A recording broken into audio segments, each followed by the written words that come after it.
بسم اللہ الرحمن الرحیم۔ السلام علیکم ورحمۃ اللہ وبرکاتہ۔ اللہم صلی علی سیدنا و مولانا محمد وعلی آلہ وصحبہ وبارک وسلم۔ رب اشرح لی صدری ویسر لی امری واحلل عقدۃ من لسانی یفقہوا قولی واجعل لی وزیرا من اہلی آمین یا رب العالمین۔ ناظرین و سامعین، آپ دیکھ رہے ہیں مفتی آن لائن اور میں ہوں مفتی سخاوت منیر نعیمی۔ میرے ساتھ موجود ہیں ہمیشہ کی طرح جناب محترم قاری عطاء المنان صاحب چشتی نظامی، ان کے ساتھ موجود ہیں جناب محترم قاری محمد ارشد تہامی صاحب، ہمیشہ کی طرح آپ کی خدمت میں حاضر ہیں۔ پروگرام کا آغاز ہم تلاوت کلام پاک سے کرتے ہیں۔ جی قاری صاحب۔ اعوذ باللہ من الشیطان الرجیم، بسم اللہ الرحمن الرحیم۔ وبشر الذین آمنوا وعملوا الصالحات ان لهم جنات تجری من تحتها الانہار كلما رزقوا منها من ثمرة رزقا قالوا هذا الذي رزقنا من قبل وأتوا به متشابها ولهم فيها أزواج مطهرة وهم فيها خالدون إن الله لا يستحيي أن يضرب مثلا ما بعوضة فما فوقها فأما الذين آمنوا فيعلمون أنه الحق من ربهم وأما الذين كفروا فيقولون ماذا أراد الله بهذا مثلا يضل به كثيرا ويهدي به كثيرا وما يضل به إلا الفاسقين۔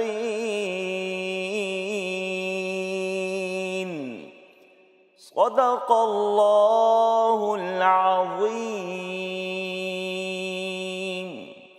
جزاک اللہ، ماشاء اللہ۔ احباب ذی وقار، آپ نے جو تلاوت کلام پاک سماعت کی، یہ سورہ بقرہ کی آیات ہیں۔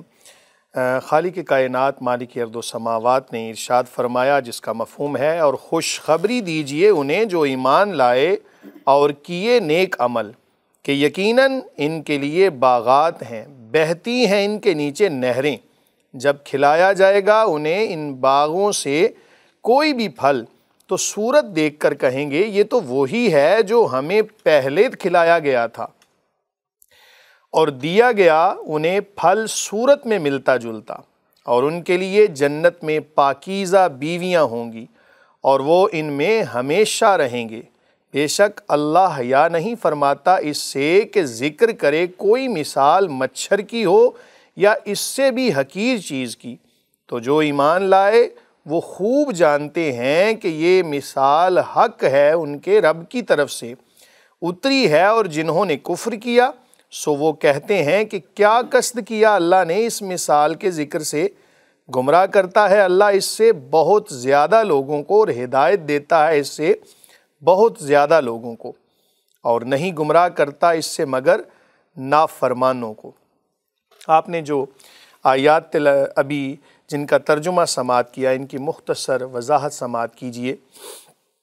اس سے پہلے آیات کے اندر اللہ رب العالمین نے جہنمیوں کے بارے میں تذکرہ کیا، وہ لوگ کہ جو قرآن پر اعتراض کرتے ہیں، قرآن کے حوالے سے متذبذب ہیں کہ پتہ نہیں یہ کلام اللہ ہے یا نہیں۔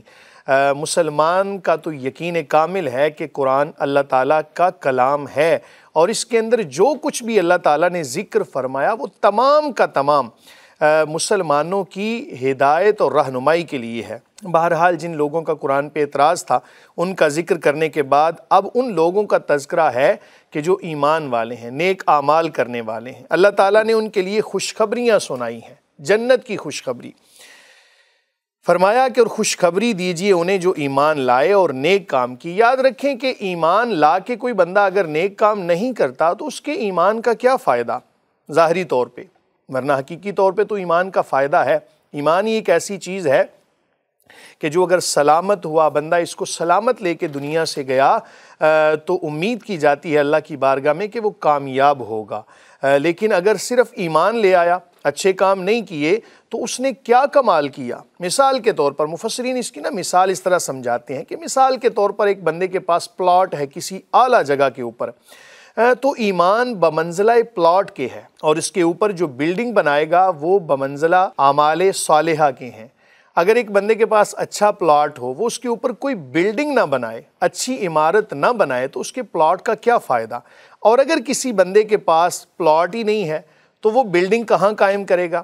علی حاصل قیاس کہ جب کسی بندے کے پاس ایمان ہوتا ہے تو اس کو چاہیے کہ اچھے کام کرے، اعمال صالح کرے، اللہ تعالیٰ کی بارگاہ میں سجدہ ریزیاں کرے، حقوق اللہ اور حقوق العباد کی مکمل ادائیگی کرے۔ اور اگر کسی کے اعمال اچھے نہیں ہیں، ایمان اس کے پاس موجود ہے، تو بھی اس نے اچھا کام نہیں کیا، اس نے اپنے ایمان سے جو لذت حاصل کرنی تھی وہ حاصل نہیں کی۔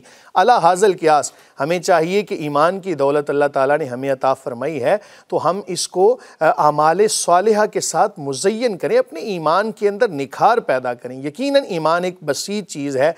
بعض نے لکھا اس کے بارے میں کہ ایمان کم بھی ہوتا ہے، زیادہ بھی ہوتا ہے۔ بہرحال بعض نے یہ بھی لکھا کہ ایمان ایک بسیط چیز ہے، تو ہمیں اس ایمان کی قدر کرنی چاہیے، اس پر اعمال صالحہ کے ساتھ اچھی بلڈنگ بنانی چاہیے۔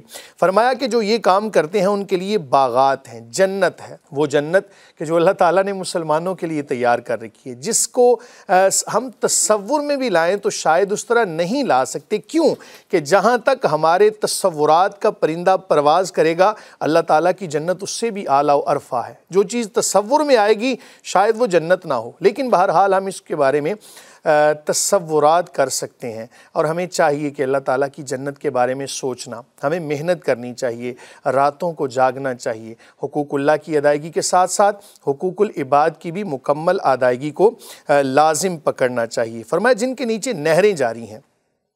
آپ جہاں بھی جنت کا تذکرہ پڑھتے ہیں وہاں یہ تذکرہ ضرور ملتا ہے کہ جس کے نیچے نہریں جاری ہیں، تو ہمیشہ ذہن میں سوال آتا ہے کہ نہروں کا تذکرہ کیوں کیا؟ آپ ایک منظر کو ذرا اپنے ذہن میں لائیں، کوئی ایسی جگہ کہ جناب اوپر باغ ہو اور اس کے نیچے سے نہر جا رہی ہو اور بڑا اعلیٰ قسم کا کمرہ بنا ہو اور انسان اس میں مزے سے رہ رہا ہو، کوئی کسی قسم کی مشکلات نہ ہو، کوئی کسی قسم کا مسئلہ نہ ہو، جو بھی خواہش کرے اسے مل جائے، تو کتنے حسین لمحات ہوں گے یہ۔ یقیناً ہر کوئی اس کو حاصل کرنا چاہتا ہے تو اسے چاہیے کہ اللہ تعالیٰ کی ایسی جنت کو حاصل کرنے کے لیے کوشش کرے۔ اس کے بعد فرمایا کہ جب کھلایا جائے گا انہیں ان باغوں میں سے کوئی بھی پھل، جنت کے اندر مختلف قسم کے پھل ہوں گے، لیکن ہر پھل کا ذائقہ ہر وقت کے اندر مختلف ہوگا۔ مثلا ایک بندے نے جنت کے اندر خواہش کی ہے کہ مجھے آم پسند ہیں، مجھے آم کھانے چاہیے، مجھے آم چاہیے۔ اللہ رب العالمین اسے جو بھی پھل عطا فرمائے گا، ایک لمحے میں اس کا ذائقہ اور ہوگا اور اگلے ہی لمحے اس کا ذائقہ کچھ اور ہوگا۔ یاد رکھیں جنت کے اندر بھوک پیاس نہیں ہے، وہاں پر جو بھی کچھ کھانا ہوگا صرف لذت کے لیے۔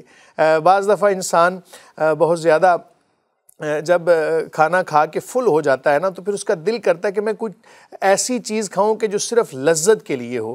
تو احباب جنت کے اندر جو بھی چیزیں ہوں گی سب کی سب لذت کو حاصل کرنے کے لیے ہوں گی، اور جب بھی پھل دیا جائے گا شکل و صورت میں وہ ایک دوسرے سے ملتا ہوگا لیکن ذائقے کے اعتبار سے مختلف ہوگا۔ جنتی اسی طرح ایک دوسرے سے بات کریں گے جس طرح دنیا میں ایک دوسرے سے بات کرتے ہیں، یہاں تک آتا ہے کہ تکیے لگائے بیٹھے ہوں گے اور دنیا داری کے حوالے سے بھی بعض دفعہ بات کریں گے کہ ہم دنیا کے اندر کتنے پریشان تھے، کتنی مشکلات کے اندر تھے۔ اللہ تعالی ہم سب کو وہ لمحات دیکھنا نصیب کرے۔ یقیناً اللہ تعالیٰ نے مسلمانوں کے لیے ہی وہ جنت تیار کی ہے، اس کا وعدہ ہے اور اللہ تعالیٰ اپنے وعدے کے خلاف نہیں فرماتا۔ اس کے بعد فرمایا کہ وہاں جنتیوں کے لیے پاک بیویاں ہوں گی۔ آج دنیا میں تو شاید کوئی بندہ دوسری تیسری چوتھی شادی کر لے تو اس کے اوپر اعتراضات کا دروازہ کھل جائے، یقیناً کھلتا ہے، لوگ طرح طرح کے مزاح کرتے ہیں، دیکھو جی پہلی بیوی موجود تھی اب دوسری چاہیے، تیسری چاہیے، چوتھی چاہیے۔ اسلام نے 4 کی اجازت دی ہے، بلکہ جو وقت کا تقاضا ہے ایسے حالات کے اندر ہر مسلمان کو چاہیے کہ 2 3 4 شادیاں کرے، جو افورڈ کر سکتا ہے وہ انصاف بھی کر سکتا ہو۔ بہرحال جنت کے اندر جو پاکیزہ بیویاں جنتیوں کو ملیں گی، پاکیزہ کا لفظ خالق کائنات نے اس لیے استعمال فرمایا کہ دنیا کے اندر جو خواتین ہیں ان کے کچھ ایام ایسے آتے ہیں کہ جن کے اندر وہ پاکیزہ نہیں ہوتی، اور ذہنی طور پر بھی وہ جو جنت کی بیویاں ہیں جن کو حور عین کہا جاتا ہے، حور العین کہا جاتا ہے، یہ پاکیزہ ہوں گی خیالات کے اعتبار سے، ہر لحاظ سے۔ بہرحال بس اتنا ہی کہنا مناسب سمجھوں گا، کیونکہ زیادہ بحث کریں تو لوگ کہتے ہیں کہ کیا ہم جنت کو بھی اس وجہ سے حاصل کریں کہ وہاں پر حوریں ہیں؟ تو بھائی اللہ تعالیٰ نے جو نعمتیں عطا فرمائی ہیں ان کو ذہن میں لانا چاہیے، اور یقیناً ایک بندہ مومن کے لیے سب سے بڑی کامیابی جنت کے اندر اللہ تعالیٰ کی رضا ہوگی۔ اس کے بعد فرمایا وَهُمْ فِيهَا خَالِدُونَ، اور اس میں ہمیشہ رہیں گے۔ دیکھیں آج جتنی بڑی دنیا کے اندر بھی نعمت ہونا، بندے کو اس کے بارے میں خوف ہوتا ہے کہ پتہ نہیں کب مجھ سے یہ چھن جائے گی۔ ایک بندہ ملازمت کرتا ہے، بڑی اعلیٰ نوکری بھی بڑی اعلیٰ ملازمت بھی کر رہا ہو تو اس کے دل میں خوف ہوتا ہے پتہ نہیں میں کب یہاں سے نکال دیا جاؤں گا۔ جتنی بھی نعمتیں ہوتی ہیں ان کے زوال کا انسان کو بڑا ڈر ہوتا ہے، تو اللہ تعالیٰ نے یہ بھی فرما دیا کہ اس میں ہمیشہ رہیں گے، کبھی نکالے نہیں جائیں گے۔ ایک دفعہ جب جنتی جنت میں داخل ہو گیا اب جنت سے نکالا نہیں جائے گا۔ اس سے اگلی آیت کے اندر اللہ تعالیٰ نے مثال بیان فرمائی ایک مچھر کی، اور کچھ لوگوں نے اعتراضات بھی کیے، تو یاد رکھیں اس کا لب لباب یہ ہے کہ اللہ رب العالمین مالک کائنات ہے، خالق کائنات ہے، وہ کسی کا محتاج نہیں، وہ کسی بھی چیز کی مثال کو بیان فرمائے وہ حق ہے، اور کسی کے اعتراض کی وجہ سے اللہ تعالیٰ مچھر یا مکھی کی مثال کو بیان نہ کرے، ایسا نہیں ہو سکتا۔ اللہ رب العالمین مالک کل ہے۔ ساتھ ہی فرما دیا کہ وہ اس سے گمراہ کرتا ہے بہت زیادہ لوگوں کو اور ہدایت دیتا ہے بہت زیادہ لوگوں کو۔ قرآن پڑھنے والا جب قرآن کے رموز و اوقاف کے اندر، قرآن کی باریکیوں کے اندر غور کرے گا اور اس کے اندر اس کا مقصد بھی ہدایت کا حصول ہو تو قرآن اس کو ہدایت دے گا، یہ مثالیں بھی اس کو ہدایت دیں گی۔ اور اگر وہ ان سے ہٹ کر تنقید کی وجہ سے قرآن پڑھے گا تو پھر قرآن اس کو گمراہ بھی کر سکتا ہے۔ اس لیے تمام تر چیزوں کو ملحوظ خاطر رکھنا چاہیے۔ اصول التفسیر، ترجمہ کے اصول ہیں، اعلیٰ حاضل قیاس، شان نزول ہیں، اس کے علاوہ بہت ساری ایسی چیزیں ہیں کہ جو اگر آپ نے حاصل نہ کی ہوں تو قرآن کا ترجمہ پڑھتے ہوئے عین ممکن ہے کہ آپ گمراہ ہو جائیں۔ اس لیے بہرحال تمام تر معاملات کو مد نظر رکھیں۔ اللہ فرماتا ہے وَمَا يُضِلُّ بِهِ إِلَّا الْفَاسِقِينَ، اور گمراہ نہیں کرتا اللہ اس سے مگر نافرمانوں کو۔ فاسق اس کو کہا جاتا ہے کہ جو کھلے عام گناہ کرنے والا ہو۔ بہرحال اللہ تعالی ہم سب کو قرآن مجید فرقان حمید کی تعلیمات کو سمجھنے، بیان کرنے کی اور اس پر عمل کرنے کی توفیق عطا فرمائے۔ پروگرام کے اگلے مرحلے کی جانب بڑھتے ہیں۔ آپ کو جیسے معلوم ہے کہ ہمارا یہ پروگرام کا جو اگلا حصہ ہے یہ حمد و نعت کے حوالے سے مختص ہے۔ نعت رسول مقبول صلی اللہ علیہ وآلہ وسلم پیش کرنے کی سعادت حاصل کریں گے جناب قاری محمد ارشد تہامی صاحب۔ جی قاری صاحب۔ بارگاہ رسالت کا کہنا ہے کیا، جو آیا یہاں پر نوازا گیا۔ بارگاہ رسالت انہی کے لیے دو جہاں کو بنایا، زمین آسمان ان کی خاطر سجایا۔ انہی کے لیے دو جہاں کو بنایا، زمین آسمان ان کی خاطر سجایا۔ ملی ان کے صدقے جہاں کو جلا، جو آیا یہاں پر نوازا گیا۔ بارگاہ رسالت، وہ سرکار ہادی کل بن کے آئے، وہ امی امام الرسل بن کے آئے، وہ سرکار ہادی کل بن کے آئے، وہ امی امام الرسل بن کے آئے، 1.25 لاکھ نبیوں کے پیشوا، جو آیا یہاں پر نوازا گیا، بارگاہ رسالت انہی کا ہے نور ہدایت زمیں پر، جو مہمان ہوئے جا کے عرش بری پر،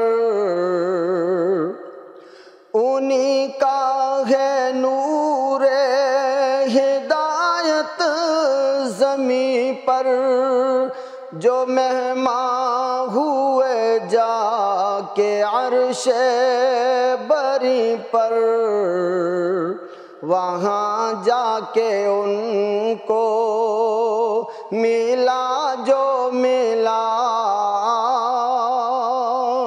جو آیا یہاں پر نوازا گیا،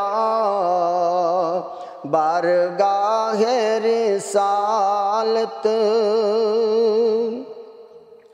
دو عالم میں رحمت ہی رحمت ہے ان کی، سر حشر ہوگی شفاعت بھی ان کی، دو عالم میں رحمت ہی رحمت ہے ان کی، سر حشر ہوگی شفاعت بھی ان کی، سراپائے رحمت حبیب خدا، جو آیا یہاں پر نوازا گیا، بارگاہ رسالت۔ ماشاءاللہ، جزاکم اللہ خیرہ۔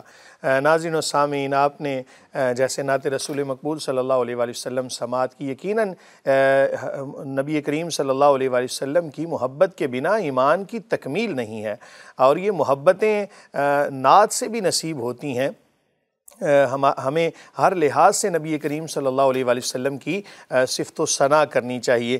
پروگرام کے تیسرے مرحلے کی جانب بڑھتے ہیں، جو کہ سوالات و جوابات کی نشست پر مشتمل ہوتا ہے۔ آپ احباب اپنے سوالات ہمیں بھیجتے رہیے، ہم یقیناً اس کو وقتاً فوقتاً پروگرام کے اندر شامل کریں گے۔ بعض لوگوں کے کومنٹس آتے ہیں کہ جی ہمارا سوال شامل نہیں کیا گیا، اور بعض لوگ ڈائریکٹ پوچھ رہے ہوتے ہیں، کہتے ہیں مفتی صاحب آپ ہمیں یہیں پر جواب دیں۔ میں عرض کر دوں کہ میرے پاس وہ نمبر موجود نہیں ہوتا، وہ نمبر ادارے کے پاس ہے۔ جیسے ہی آپ کے سوالات ہمیں موصول ہوں گے، وقتاً فوقتاً ان کو پروگرام کے اندر شامل کیا جائے گا۔ تو آج کے سوالات کی جانب بڑھتے ہیں۔ قاری صاحب، کون سے آج کے سوالات ہمیں موصول ہیں؟ آج کا پہلا سوال ہے، ایک بہن لاہور سے پوچھتی ہیں کہ ہمارے حصے کی نماز بھی پڑھ لینا، یہ جملہ کہنا شرعاً کیسا ہے؟ بسم اللہ الرحمن الرحیم۔ مجھے لگا کہ شاید یہ بہن کہہ رہی ہیں کہ آپ میرے حصے کی نماز پڑھ لینا، تو یہ جملہ بہرحال غور طلب ہے۔ اگر تو کسی بندے نے حقارت کی نظر سے یہ کہا، کسی بھی شعائر اسلام میں سے کسی چیز کو ہلکا سمجھ کر یہ جملہ کہا، از راہ مزاح کہا، تو ایسی صورتحال کے اندر معاملہ بڑی دور چلا جائے گا۔ کیونکہ شعار اسلام میں سے کسی بھی چیز کی توہین کرنا انسان کو دائرہ اسلام سے خارج کر دیتا ہے۔ ایسی صورتحال کے اندر تو جناب کسی کو اگر کسی نے ایسا جملہ کہا تو اس کو کلمہ بھی دوبارہ پڑھنا پڑے گا، اگر نکاح کیا ہوا تھا تو نکاح بھی دوبارہ کرنا پڑے گا، کیونکہ اگر اس کو حقارت پر محمول کریں تو بات بڑی دور جاتی ہے۔ چونکہ یہ واضح طور پر کسی ایک بندے کے لیے حکم نہیں لگایا جا رہا، اس لیے میں نے آپ کے سامنے واضح طور پر بیان کر دیا۔ جب یہ کوئی جملہ کہے گا تو اس سے بہرحال تفصیل طلب کی جائے گی کہ تم نے ایسا جملہ کیوں کہا۔ یہ جو لوگ کہہ دیتے ہیں کہ جی ہمارے حصے کی نماز پڑھ لینا، کبھی انہوں نے یہ نہیں کہا ہوگا کہ ہمارے حصے کا نکاح بھی کر لینا، ہمارے حصے کا جناب کھانا بھی کھا لینا، اور ہمارے حصے کے چاول وہاں پڑے ہیں وہ بھی ایسی کوئی بات کبھی آپ کو سننے کو نہیں ملے گی۔ لیکن جب ہم کہیں جناب نماز پڑھ لیں تو اکثر یہ چیزیں سننے کو ملتی ہیں اور لوگ نادانی کے اندر ایسی باتیں کر جاتے ہیں۔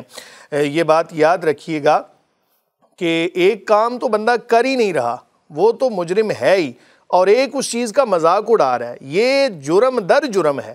تو اس لیے ایسے جملے بولنا اور ایسے معاملات سے مکمل طور پہ پرہیز کریں۔ اگر آپ ایک کام نہیں کر رہے تو بھائی جو کر رہے ہیں ان کو کرنے دیجئے اور ان کے لیے دعا کیجئے۔ بلکہ میں تو یہ کہوں گا کہ جو لوگ نماز نہیں پڑھتے، اگر اسلامک قانون نافذ ہونا صحیح معنوں میں جیسے ہونا چاہیے تو ان پر یقیناً ان کو بڑی سخت سزا دی جائے گی۔ حضور نبی کریم صلی اللہ علیہ وآلہ وسلم کا واضح فرمان موجود ہے جس کا مفہوم ہے کہ اپنی اولاد کو نماز کا حکم دو جب وہ 7 سال کے ہو جائیں، اور 10 سال عمر ہونے کے باوجود اگر نماز نہیں پڑھتے تو ایسی صورتحال کے اندر ان کو مارو، کہ نماز نہ پڑھنے پر ان کو سزا دو۔ اور یہ سزا دینے والا ذرا توجہ کیجئے گا کون کہہ رہا ہے؟ اللہ رب العالمین۔ ظاہر ہے کہ نبی کریم صلی اللہ علیہ وسلم خود تو اپنی طرف سے کوئی کلام نہیں فرماتے جب تک اللہ تعالیٰ کا حکم نہ ہو، تو یہ حکم اللہ تعالیٰ کی طرف سے ہے جس کی صفت کیا ہے؟ رحمان اور رحیم، اور نبی کریم صلی اللہ علیہ وآلہ وسلم خود رحمت للعالمین ہیں، تمام جہانوں کے لیے رحمت، اور وہ رحمت ہمیں یہ حکم فرما رہی ہے کہ اپنے بچوں کو اس حوالے سے تم سزا دو۔ بہرحال اس جملے پر غور کیجئے، اگر یہ استہزاء پر محمول کریں یعنی اس کو مزاح پر محمول کریں تب بھی یہ بڑا خطرناک ہے، اور اگر اس کو ویسے آپ مطلقاً رہنے دیں تب بھی یہ خطرناک ہے۔ اگر ایسا جملہ کہیں زندگی میں کہا، توبہ استغفار بھی کریں، اللہ تعالیٰ سے معافی بھی مانگیں، اگر حقارت پر محمول تھا تو تجدید نکاح بھی کریں۔ اگر کوئی آدمی سستی اور غفلت کی وجہ سے کہہ دیتا ہے کہ ہمارے حصے کی بھی نماز پڑھ کے آ جاؤ، بات تو وہی آگی قاری صاحب کہ جب یہ جملہ ہم کہیں گے تو نماز کی توہین اس کے اندر ہے، اور جس چیز کے اندر بھی ارکان اسلام میں سے، شعائر اسلام میں سے کسی کی توہین پائی جائے تو اس کے حوالے سے اکثر فقہا نے کفر تک لکھا ہے۔ اس لیے میں نے کہا احتیاطاً آپ کلمہ بھی پڑھ لیں اور تجدید نکاح بھی کر لیں، یہ جملہ کہنا بڑا خطرناک ہے۔ یہ انکار نماز بھی بن رہا ہے نا؟ انکار نماز بھی ہے، ظاہر ہے ہر لحاظ سے یہ جملہ بڑا خطرناک ہے، تو اس پر غور کریں۔ بہرحال جی مفتی صاحب بہت اچھے طریقے سے آپ نے اس سوال کا جواب دیا۔ جی بہن آپ کو بھی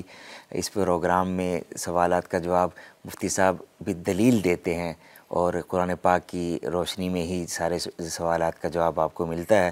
ہم دوسرے سوال کی طرف بڑھتے ہیں۔ مفتی صاحب چکوال سے منور صدیق پوچھتے ہیں کہ تجدید نکاح کس صورت میں کیا جاتا ہے؟ برائے مہربانی تفصیلاً رہنمائی فرما دیں۔ بسم اللہ الرحمن الرحیم۔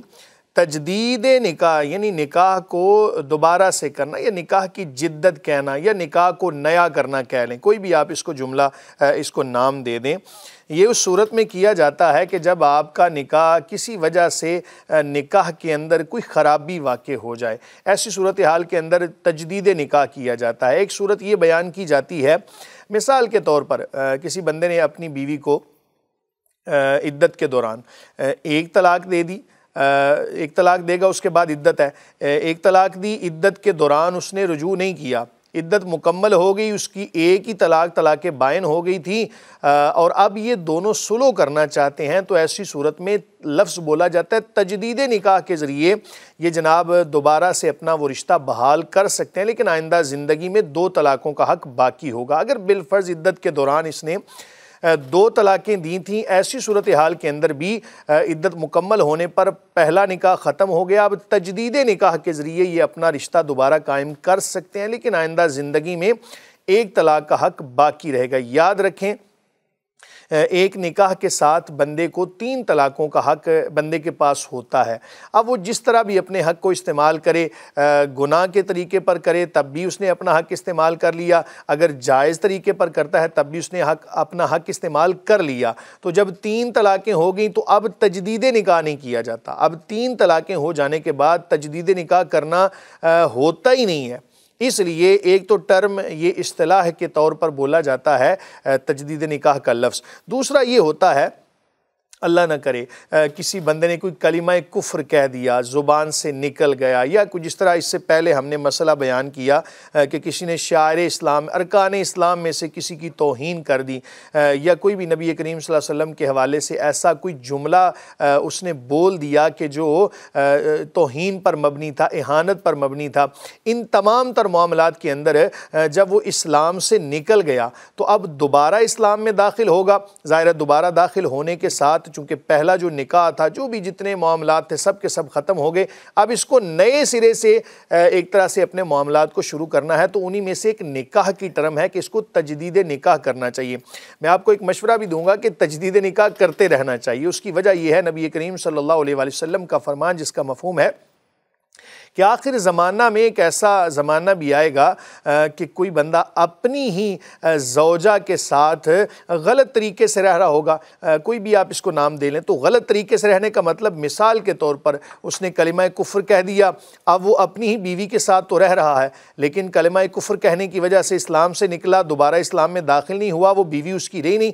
علی حاصل قیاس ان تمام تر معاملات کو مد نظر رکھتے ہوئے، اور ظاہر ہے ہم انسان ہیں، ہم سے خطائیں ہوتی ہیں، اگر کوئی ایسی خطا کہ جس کی وجہ سے اللہ نہ کرے کوئی اسلام سے نکل گیا تو اب ایسی صورتحال کے اندر اس کو تجدید نکاح کرتے رہنا چاہیے۔ اس کا طریقہ بھی ایک آسان بتا دیتا ہوں۔ گھر کے افراد آپ بیٹھے ہیں، بچے آپ کے بیٹھے ہوئے ہیں، کوئی رشتہ دار بیٹھے ہوئے ہیں، آپ گواہوں کی موجودگی میں کہہ دیں جی میں نے تم سے نکاح کیا، وہ کہے میں نے قبول کیا، یا بیوی کہہ لے کہ میں نے اپنے آپ کو تمہارے ہبہ کیا، کوئی بھی حق مہر کے طور پر درمیان میں کوئی چیز رکھ لیں، جناب آپ نے کیک رکھا ہوا ہے، کوئی فروٹ لے کر آئے ہیں، کوئی بھی ایسی چیز، کچھ پیسے آپ رکھ لیں، تو تجدید نکاح بہرحال کرتے رہنا چاہیے۔ اب بعض لوگ ایسے بھی ہیں تجدید نکاح کا بار بار کہتے ہیں جی تم نے فلاں مسلک والے کو جا کے سلام کر لیا لہٰذا تمہارا کفر میں جانا ثابت ہو چکا ہے، جاؤ تجدید نکاح کرو، بیوی نکاح سے نکل گئی ہے۔ کیا یہ باتیں بھی ٹھیک ہیں؟ دیکھیں جہاں تک معاملہ ہے نا مسالک کے حوالے سے تو یہ تو بڑی لمبی تفصیل ہو جائے گی، اس لیے میں نے کہا کہ جب آپ کو دو لفظوں میں آپ 2 لفظوں میں یہی کہوں گا کہ تجدید نکاح کرتے رہنا چاہیے، احتیاط پر مبنی ہے۔ دیکھیں نا کہ ہم کم از کم اس وعید سے بچ جائیں کہ جو نبی کریم صلی اللہ علیہ وسلم نے نہیں، وہ جو لوگ بار بار کہہ دیتے تم نے فلاں کا جنازہ پڑھ لیا، اس کا جنازہ کیوں پڑھا، تم کفر میں میں آپ داخل کے ہو سامنے گئے، ایک فرمان رکھتا ہوں، وہ کہنا صحیح ہے ان کا، یہ تھوڑا بتا میں دیجیے۔ حضرت امام اعظم ابو حنیفہ علیہ رحمہ کا ایک فرمان سامنے رکھتا ہوں کہ حتی الامکان کسی کو کفر سے بچانا چاہیے، چھوٹی چھوٹی باتوں پر، اور بے جا تکفیری فتاوی جات کے بہت زیادہ نقصانات دیکھنے کو ملتے ہیں۔ تو یہ تو ایک آخری درجہ ہوتا ہے جناب، کسی کو حد کفر تک پہنچا دینا، اس سے نیچے بھی بڑے درجات ہیں جناب، اس لیے کچھ خیال کریں امت کا، امت پر رحم کریں۔ ہمارا مقصد لوگوں کو کافر بنانا نہیں، ہمارا مقصد لوگوں کو مسلمان بنانا ہے۔ ہمارے ہاں مسلمان بنانے والے اب کم رہ گئے اور کافر بنانے والے زیادہ رہ گئے۔ اللہ تعالیٰ بحیثیت مسلمان ہم سب کو ہدایت عطا فرمائے۔ بہت اچھا آپ نے جواب دیا۔ اگلا سوال شامل کرتے ہیں۔ اوکاڑا سے جمال خان پوچھتے ہیں کہ اگر کوئی شخص سجدہ سہو اب تک غلط کرتا رہا ہو تو جب صحیح طریقہ معلوم ہو جائے تو کیا پہلے سجدے بھی دوبارہ کرنے ہوں گے؟ شیران اس بارے میں کیا حکم ہے؟ بسم اللہ الرحمن الرحیم۔ پہلی بات تو یہ آپ بتائیں کہ آپ نے سجدہ سہو کیا کیسے تھا۔ ہو سکتا ہے آپ اپنی طرف سے غلط طریقہ سمجھ رہے ہوں لیکن وہ صحیح ہو، اس لیے پہلے اس کو ایکسپلین کریں، آپ اپنی وضاحت دیں کہ آپ سجدہ سہو کیسے کر رہے تھے۔ کیا آپ اپنے بچپن کے اس طریقے کو جو سیکھا تھا اس کے مطابق کر رہے تھے، یا کسی نے آپ کو غلط گائیڈ کر دیا، یا اب آپ کو آ کے صحیح سجدہ سہو تک کا طریقہ معلوم ہوا؟ بہرحال اگر تو آپ اس کی وضاحت دے دیں تو اس پر مزید بات ہو سکتی ہے۔ تاہم اگر بالفرض کسی بندے نے طریقہ کار سے ہٹ کر غلط سجدے کیے، یوں سمجھ لیں کہ اس نے رکوع کی حالت میں اس نے سجدہ کر دیا۔ اب اس لیے میں نے کہا نا کہ جب آپ وضاحت دیں گے نا تو پھر اس پر مزید بات ہو سکتی ہے۔ یہ سمجھیں کہ اگر کسی نے غلط سجدہ کر دیا اور یقیناً وہ غلط تھا، ایسی صورتحال کے اندر اس کی نماز ہی نہیں ہوئی اور اس کو جناب تمام نمازیں دوبارہ سے پڑھنا پڑیں گی، چاہے وہ 60 سال کی نمازیں ہوں، چاہے وہ 50 سال کی ہوں، چاہے وہ ایک نماز ہو۔ حضور نبی کریم صلی اللہ علیہ وآلہ وسلم کا وہ فرمان یاد رکھیں جناب کہ آخر زمانہ میں ایسے لوگ بھی آئیں گے کہ ایک بندے کی 60 سال کی نمازیں ہوں گی لیکن ایک بھی قبول نہیں ہوگی۔ اس کی وجہ کیا؟ نہ تو رکوع سجدے کا خیال کیا، نہ جناب واجبات کا لحاظ کیا، نہ فرائض کا لحاظ کیا، ایسے ہی نمازیں پڑھتا جا رہا ہے۔ ہمارے ہاں یہ بھی ایک بڑا المیہ ہے کہ لوگ گاڑی چلانا سیکھیں گے پھر گاڑی کی سیٹ پر بیٹھیں گے۔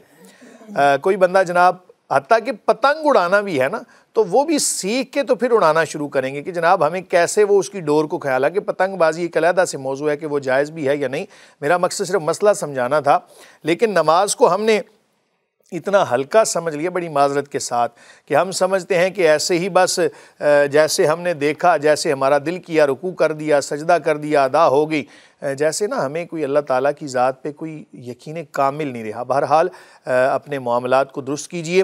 آپ نے ابھی کہا تھا کہ کسی نے رکوع کی حالت میں سجدہ سہو کر لیا، تو کیا رکوع کی حالت میں بھی اگر وہ نیت کر لے تو سجدہ سہو ادا ہو جائے گا؟ یہ ایک علیحدہ سے موضوع ہوگا کہ اب اس نے رکوع کی حالت میں سجدہ کیا تو سجدہ کرنے کا طریقہ کیا تھا۔ میں نے صرف ایک مثال دی ہے، اس کا مطلب یہ نہیں کہ رکوع کی حالت میں ہی سجدہ کیا جائے۔ جان بوجھ کے ایسا عمل نہیں کرنا چاہیے کہ جو استثنائی صورتیں بعض ہوتی ہیں۔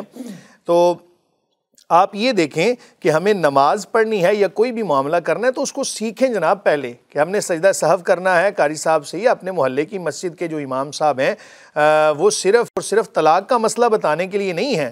ہمارے ہاں طلاق کے مسائل کے ڈھیر لگے ہوئے ہیں، الا ماشاءاللہ کوئی بندہ نماز کا مسئلہ پوچھے تو اپنے تمام تر معاملات کو پہلے سیکھیں اور پھر اس پر عمل کریں۔ قاری صاحب اس کے بعد کون سے سوالات؟ جی اگلا سوال، ایک بہن جھنگ سے پوچھتی ہیں کہ ہم اکثر سنتے ہیں کہ مرنے والے کو 40 دن پہلے اپنے مرنے کا علم ہو جاتا ہے، کیا یہ سچ ہے؟ بسم اللہ الرحمن الرحیم۔ ایسی بات کہہ دینا کہ جی ہر بندے کو 40 دن پہلے اس کے موت کی خبر مل جاتی ہے، یہ شرعاً درست نہیں ہے۔ کوئی بھی بندہ جب جاتا ہے دنیا سے تو اسلامک تعلیمات سے یہی ملتا ہے کہ موت اچانک آتی ہے۔ ہاں کچھ چیزیں ایسی ہیں کہ اللہ تعالیٰ کے کچھ برگزیدہ بندے ایسے ہیں، کوئی ولایت کے اعلیٰ مقام پہ ہوتے ہیں، اللہ تعالیٰ کے قریب ہوتے ہیں۔ اللہ تعالیٰ کی ذات کسی سے دور نہیں ہے، بندہ خود اللہ تعالیٰ کی ذات سے دور جاتا ہے۔ ہمیں چاہیے کہ اللہ تعالیٰ کا قرب حاصل کریں۔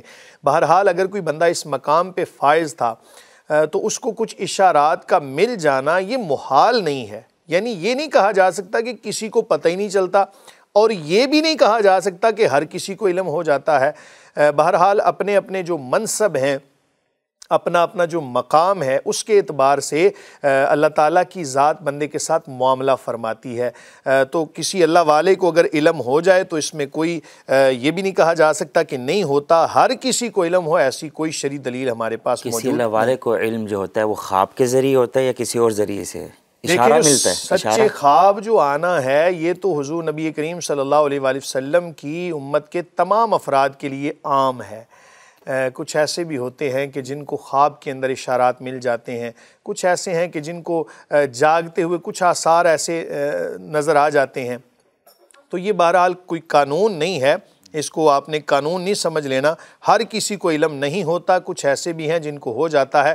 بہرحال اگر ہوتا ہے علم یا نہیں ہوتا، موت تو اچانک آنی ہے نا، کسی کو ایک لمحے کا اعتبار نہیں، تو ہمیں سوچنا یہ چاہیے کہ ہم نے آخرت کے لیے تیاری کیا کی ہے۔ مثال کے طور پہ میں ہر سننے والے، ہر دیکھنے والے کو یہ پیغام دوں گا، آپ یہ بتائیں، یا میں خود اپنے آپ سے بھی بات کر رہا ہوں کہ میں نے اور آپ نے اگر اچانک 1 منٹ کے بعد ہمیں موت آ جائے، ہم نے اپنی موت کے لیے کیا تیاری کر رکھی ہے؟ کیا ہم نے توبہ استغفار کی ہے؟ کیا اپنے گناہوں کی معافی مانگی ہے؟ کیا ہم اللہ کی بارگاہ میں روئے ہیں؟ کیا آج کا ہم نے محاسبہ کیا ہے؟ کیا یہ سال جو گزرا ہم نے اس سال کا محاسبہ کیا ہے؟ تو یہ فکر ہر کسی کو ہونی چاہیے۔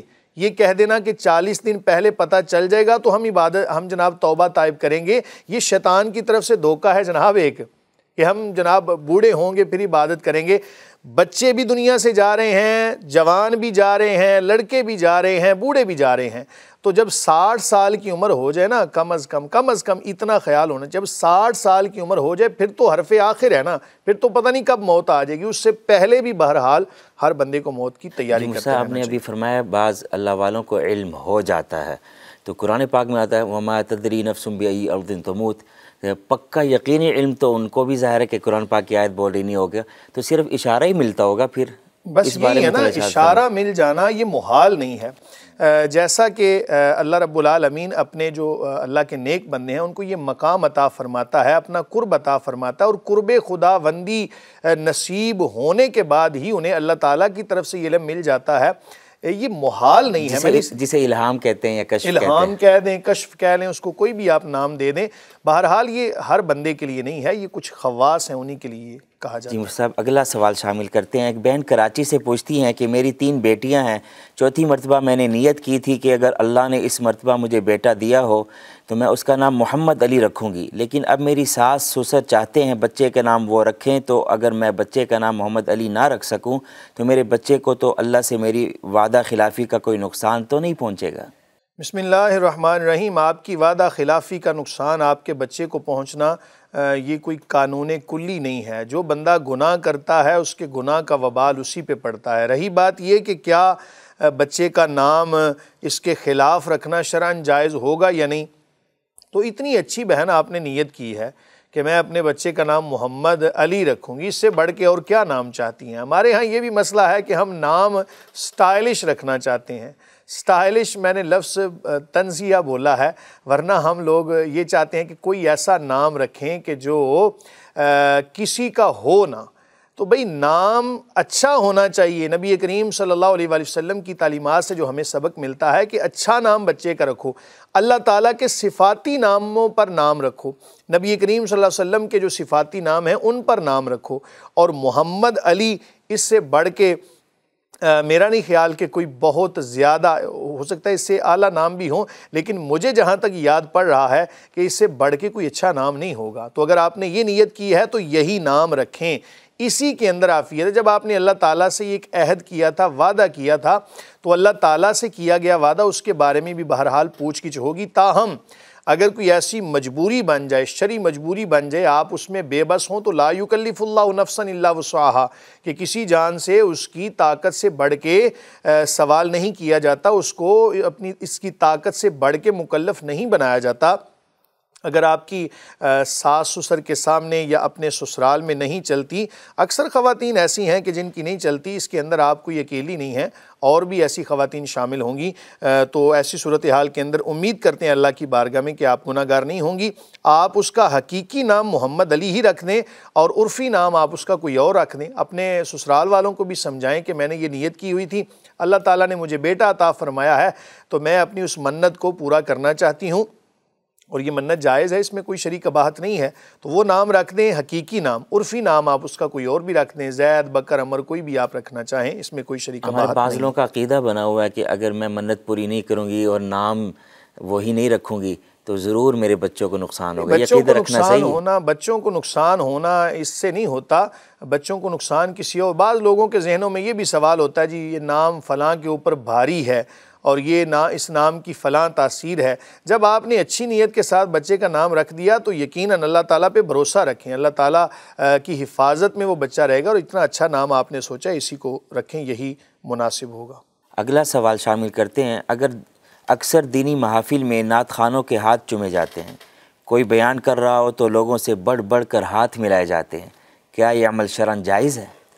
بسم اللہ الرحمن الرحیم۔ جب نعت خوانی ہو رہی ہو، یہ بڑا اچھا کام ہے، کار ثواب ہے، نبی کریم صلی اللہ علیہ وآلہ وسلم کی صفت و ثنا کرنا، اس سے بڑھ کے اور کیا عمل ہوگا؟ اور یقیناً نبی کریم صلی اللہ علیہ وآلہ وسلم کی محبت کے ساتھ ہی ایمان کی تکمیل ہے، اور یہ محبت جیسے بھی بڑھے، چاہے وہ نعت خوانی سے بڑھے، چاہے وہ تقریر سے بڑھے، چاہے وہ تحریر سے بڑھے، یا تبلیغ سے بڑھے، کوئی بھی ایسا عمل کہ جو نبی کریم صلی اللہ علیہ وآلہ وسلم کی محبت کے اندر اضافے کا سبب بنے گا، شریعت کو وہ مطلوب ہے، اور ایسے عمل کرتے رہنا چاہیے۔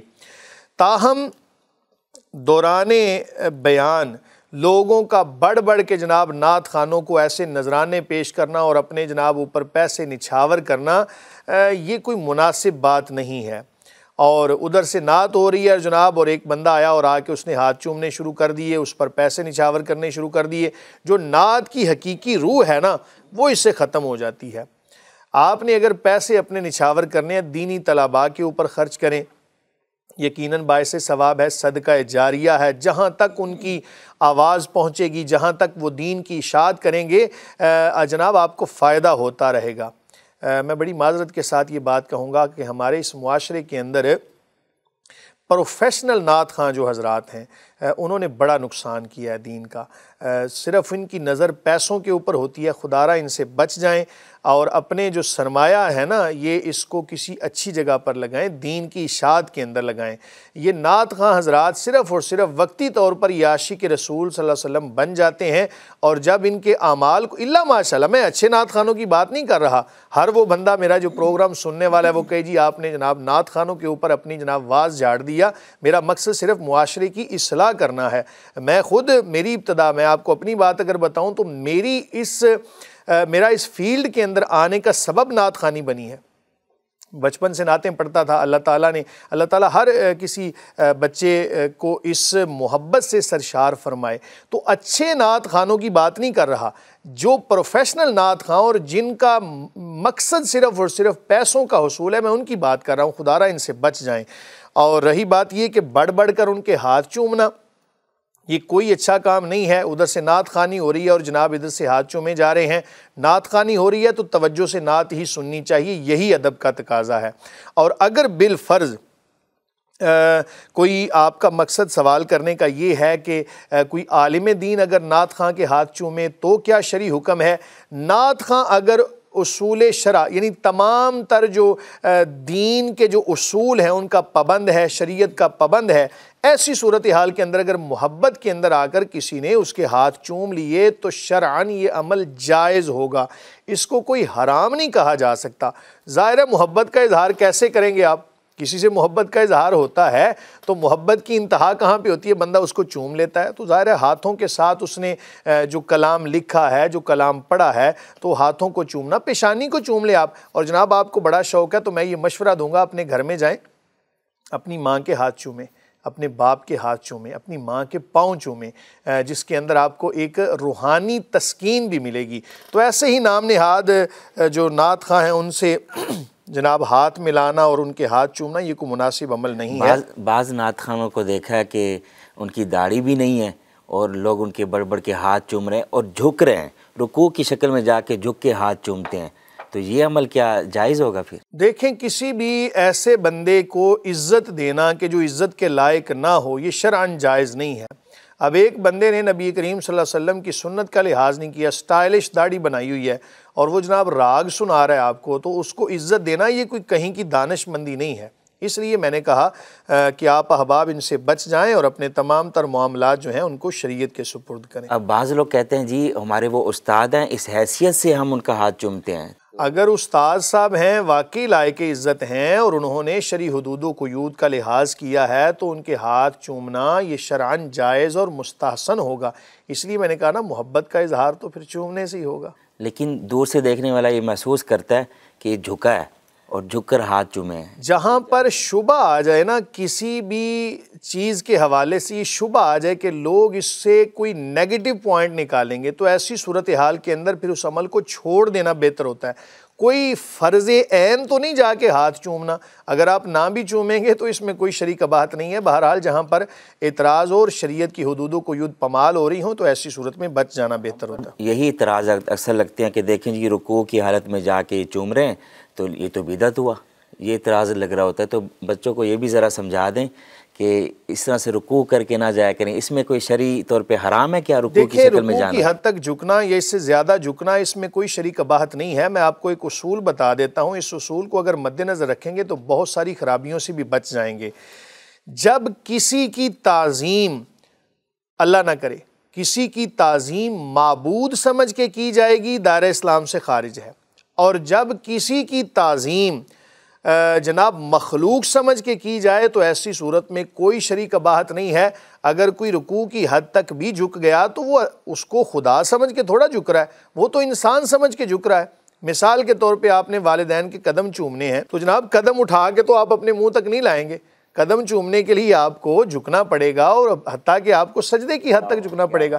تو ایسی صورتحال کے اندر جناب آپ کو پاؤں چومنے کی اجازت ہے، اور ہاتھ چومنے کے لیے یہ تو نہیں کریں گے کہ بڑے کے ہاتھ پکڑے اور جناب ایسے آپ اوپر لے کے آئیں گے اپنے منہ تک، آپ کو اپنے لبوں کو ہی ان کے ہاتھوں تک لے جانا پڑے گا۔ تو اگر آپ چومنا اس کو مستحسن سمجھتے ہیں تو پھر اس میں کوئی شرعی قباحت نہیں۔ بہت خوب مفتی صاحب، آپ نے سارے مسائل ہی حل کر دیے آج۔ اللہ تعالیٰ کا اگلا سوال شامل کرتے ہیں۔ پشاور سے شبیر مندو خیل پوچھتے ہیں کہ اگر میاں بیوی الگ ہو جائیں لیکن طلاق نہ ہوئی ہو تو کیا شوہر پر نان و نفقہ دینا لازم ہوگا؟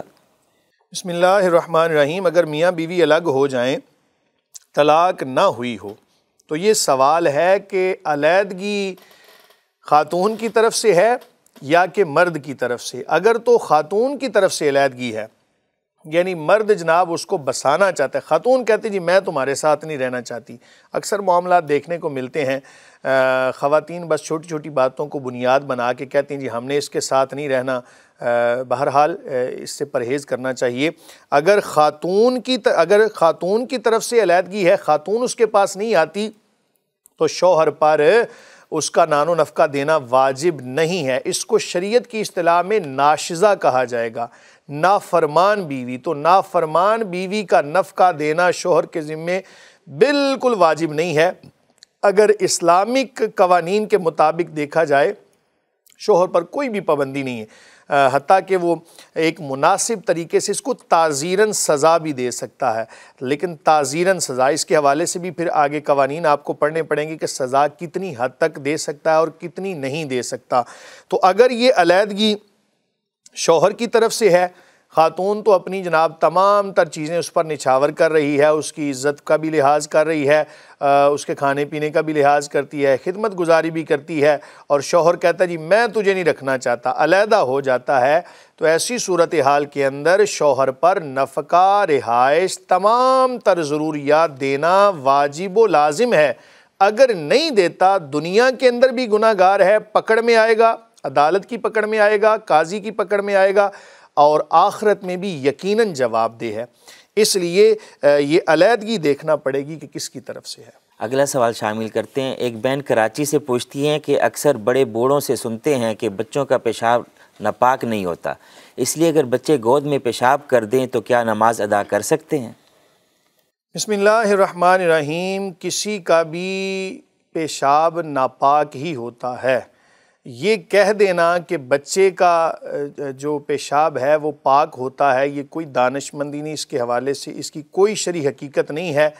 رہی بات یہ کہ نبی کریم صلی اللہ علیہ وآلہ وسلم کی حدیث اگر کوئی پڑھے اور کہے جی نبی کریم صلی اللہ علیہ وسلم کی بارگاہ میں بچوں کو لایا جاتا، اور وہاں پر جو لفظ ملتا ہے نا، غالباً نون ضحا کا لفظ ملتا ہے، ناضحا کے لفظ، اس کا ایک معنی ہوتا ہے پانی کا چھڑکنا، ایک معنی ہوتا ہے اس کا پانی کو بہانا۔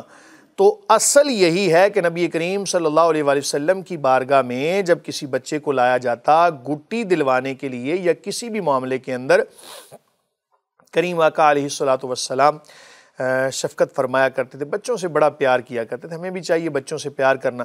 تو اگر گود میں یا کسی جگہ پر بچہ پیشاب کر دیتا تو نبی کریم صلی اللہ علیہ وآلہ وسلم اس پر پانی بہاتے، اور بہانے کا مطلب یہاں سے آپ نے دھونا مراد لینا ہے۔ بچے کا پیشاب بالکل پاک نہیں ہوتا، یہ ایسے ہی فضول کے اندر بات بنی ہوتی ہے، ہر جاندار کا پیشاب ناپاک ہوتا ہے۔ بچے کا پیشاب بالکل ناپاک ہے، اسی طرح جس طرح باقی پیشاب ناپاک ہوتے ہیں، اس لیے اس کی کوئی شرعی حقیقت نہیں ہے۔ اگر کسی جگہ پر بچے نے پیشاب کر دیا تو اس جگہ کو، اس کپڑے کو دھونا پڑے گا۔ مثال کے طور پر اگر زمین ہے، کچی زمین ہے، اس کے اوپر بچے نے پیشاب کر دیا تو ایسی صورتحال کے اندر صرف پانی کا چھڑکاؤ بھی کر دیں گے آپ، اوپر سورج کی روشنی پڑے گی، وہ زمین پاک ہو جائے گی۔